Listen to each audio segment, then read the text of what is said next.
Hello दोस्तों, मैं चंदन शर्मा स्वागत करता हूं आपका अपना YouTube channel RC arts classes में।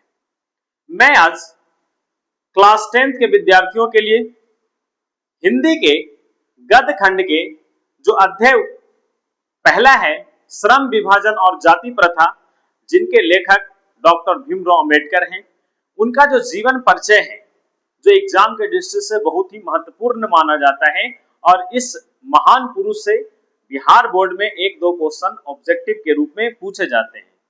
उसी को बात को लेकर मैं आप लोग के सामने आज डॉक्टर भीमराव अंबेडकर के जीवन का परिचय लेकर आया हूं, जो एक संक्षिप्त परिचय है और इस क्लास के माध्यम से मैं आप लोग को एग्जाम में कम से कम 2 नंबर की तैयारी कराने वाला हूं।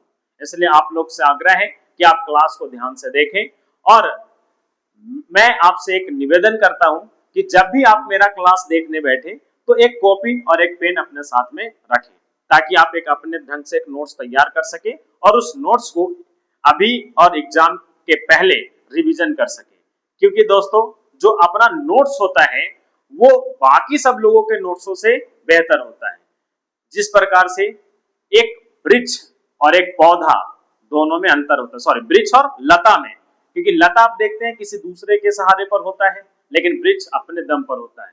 बस फर्क यही है कि वृक्ष होने में और लता होने में टाइम नहीं लगता। जैसे वृक्ष आप देखते हैं कि कई सालों में होता है, परंतु लता देखते हैं तुरंत होता है।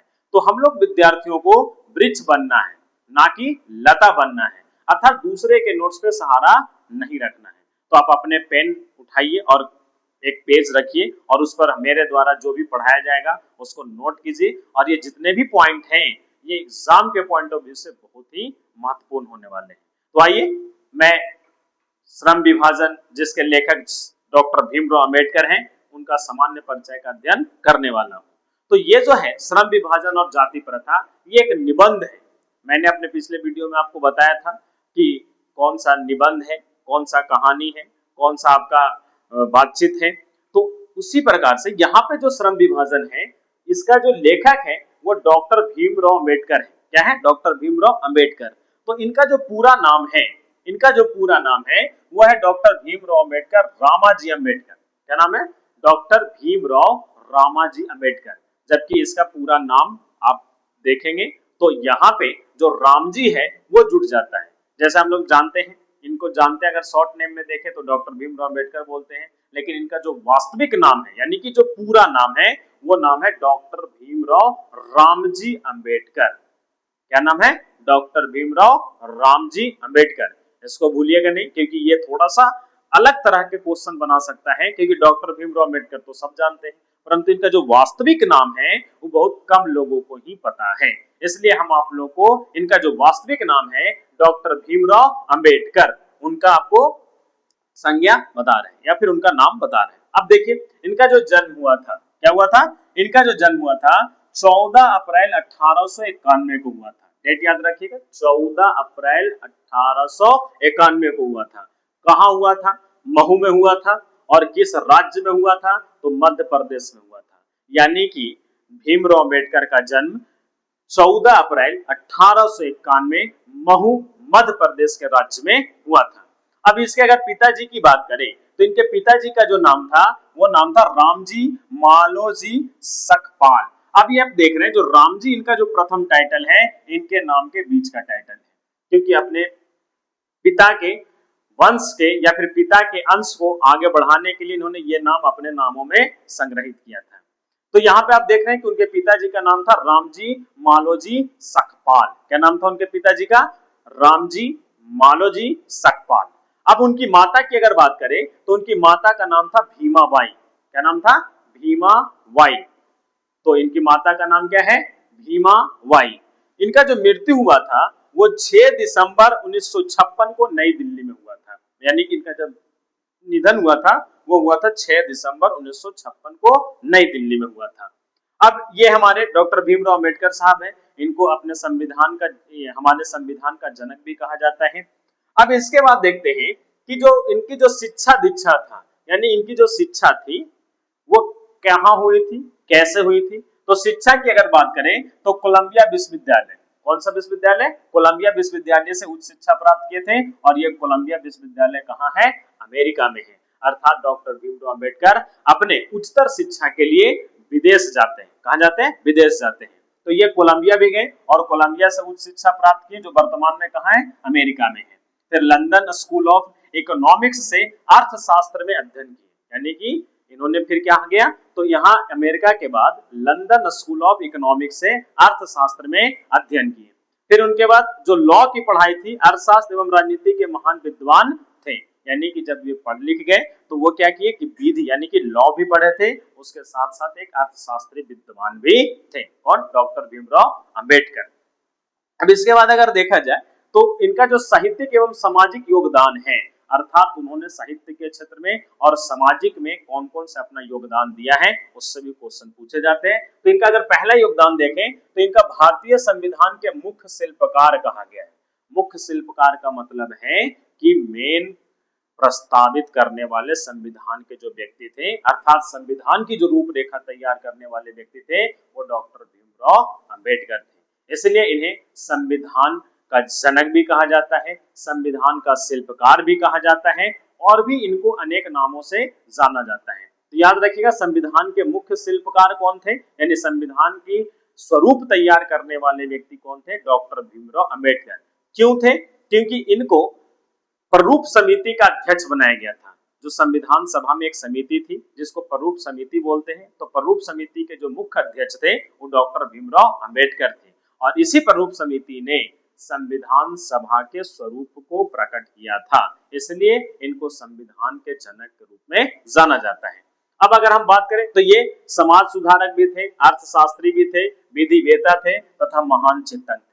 यानी इनका जो था समाज सुधार व्यक्ति थे, यानी समाज के हित के लिए काम करते थे, अर्थशास्त्री थे, इसके बाद विधिवेता थे, उसके बाद महान चिंतक थे। मतलब ये देश के बारे में या फिर देश के प्रति अपना बहुत रुझान रखते थे।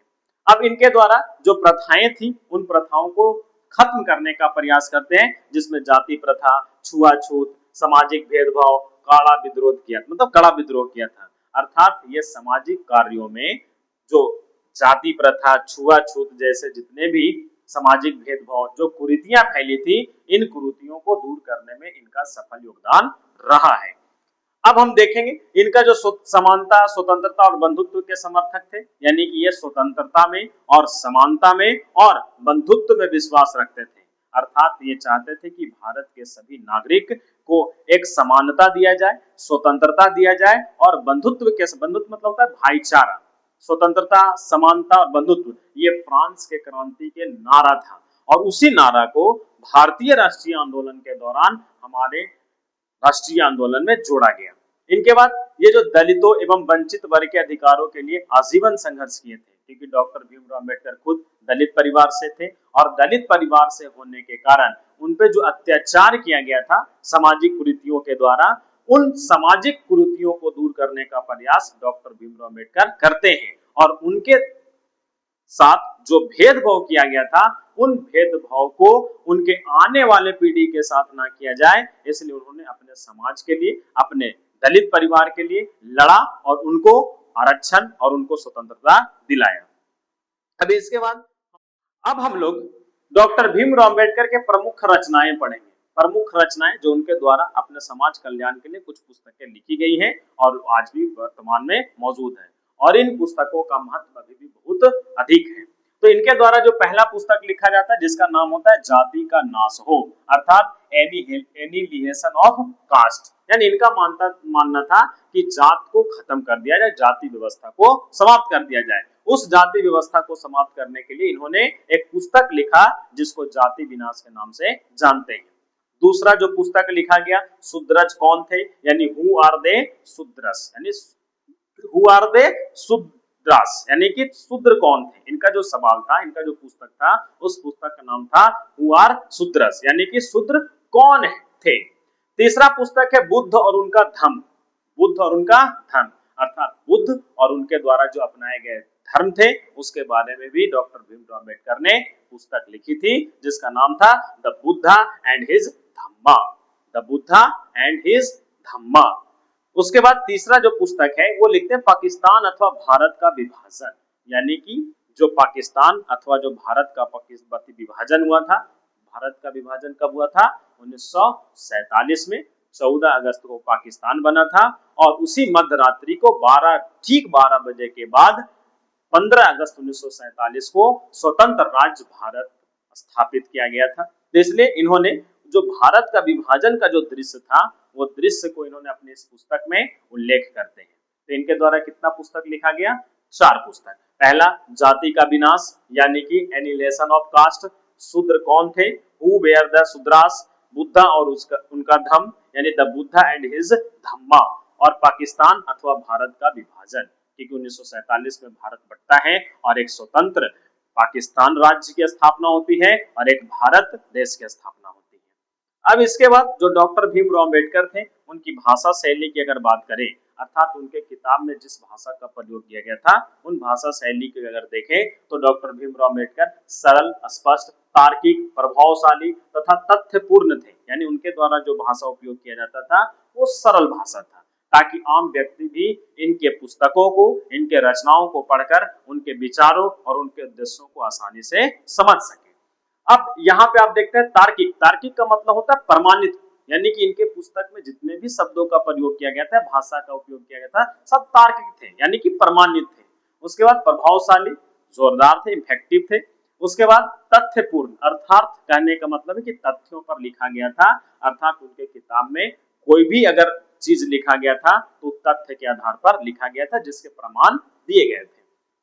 उनके लेखों में सामाजिक चेतना, समानता और वैज्ञानिक दृष्टिकोण का समावेश था, यानी कि सामाजिक चिंतन भी था, समानता भी था और वैज्ञानिक दृष्टिकोण का समावेश था। अर्थात कहें तो एक ही पुस्तक में सभी चीजों को मिलाकर लिखने का प्रयास डॉक्टर भीमराव अंबेडकर करते हैं।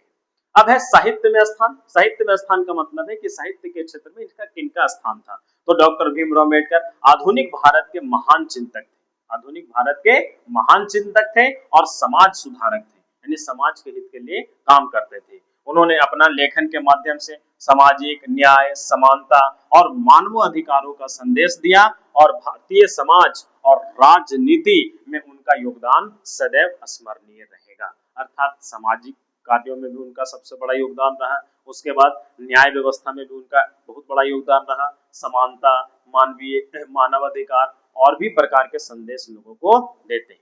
तो ये जो हमारे डॉक्टर भीमराव अंबेडकर हैं, इन्होंने अपना अधिकांश जीवन भारतीय लोगों के हित के लिए समर्पित किया। इसलिए ऐसे महान पुरुषों को हमारे राष्ट्र में, हमारे देश में सम्मान के साथ इनको प्रतिष्ठित किया जाता है।